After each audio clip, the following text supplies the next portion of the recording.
Okay, fries are what people talk about the most with the ActiFryer, so that's the first thing I'm going to make here. I'm going to use frozen fries. Of course, you can use fresh, it takes quite a while. But since I'm going to make this just for demonstration, and if I was going to do it at home for just something with burgers, then I would just use frozen fries. Now, one of the advantages of the ActiFryer is since it uses so little fat, you can use fats that you wouldn't normally want to submerge fries or other food in, either because of their health risk or because of their expense.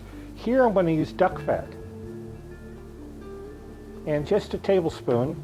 So normally it'd be expensive to have a whole deep fryer full of duck fat, but since I use so little, I can use this.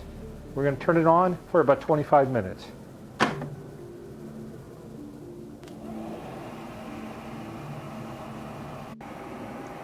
Okay, it's been about 20 minutes. Let's take a look at them. They look about done to me. When I cook with duck fat, I just love the smell that it makes. It reminds me of Thanksgiving, you know, that poultry smell. Anyway, when I took these out, I drained them on a paper towel. Not a lot of oil came out. The oil that wasn't absorbed by the fries was actually still in the pan, in the skillet, which is great. So I didn't use all that oil that I put in there. I reserved about half the fries for something else, just for fun I'm going to show you.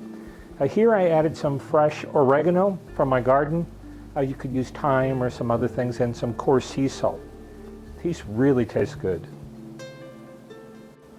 Now here's a small serving of chili cheese fries that I made with those fries. I've also added some corn tortilla strips that I also made in the ActiFryer. Here I took some frozen hush puppies and some frozen chicken sticks and put them together with 1 tablespoon of oil for about 25 minutes, and they're nice and crispy. Not something I would make for myself, but if you have children or teenagers, this might make a nice occasional snack. Again, very simple to make. This recipe is pretty much straight from the cookbook. I have 2 pounds of chicken drumettes. I had put coarse salt on them, kosher salt, black pepper, and some chipotle pepper. And we're just going to put these all in here. And we're going to set it for about 15 minutes. It'll take longer, but I'll come back and check after 15. And I'll show you what we have. Okay, 15 minutes have expired.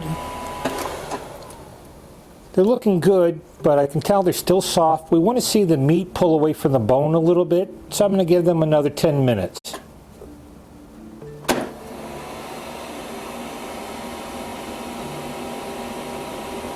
And we'll check back on them.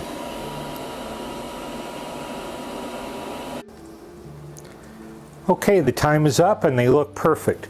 They're a little firmer to touch, and you can see where the meat's starting to separate from the bone a little bit. I'm going to toss these in some chicken wing sauce, some hot wing sauce, and serve them up. And here they are, all coated in the sauce and ready to eat. I don't use any garnish. I just maybe set aside some blue cheese dressing to dip them in. You could use ranch if you like, a piece of celery, and you're good to go.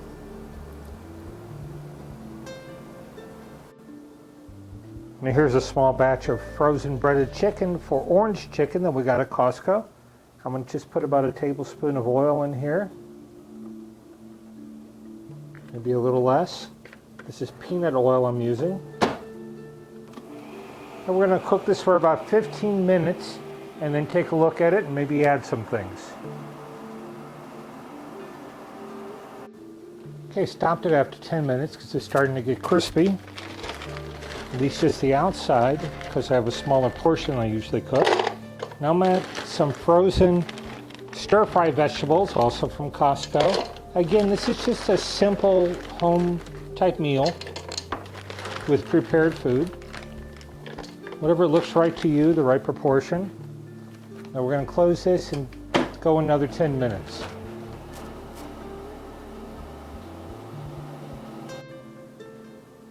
Now I'm going to add about a half a cup of orange ginger sauce, which is a prepared sauce.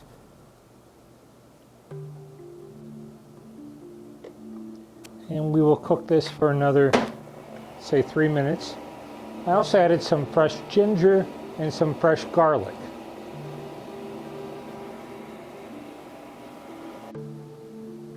Okay, the sauce is kind of mixed in, the vegetables are warm, the chicken is warm. Let's serve this up. And here we have a simple dish of some orange chicken with some stir-fried vegetables, some jasmine rice, and garnished with a little bit of Thai basil.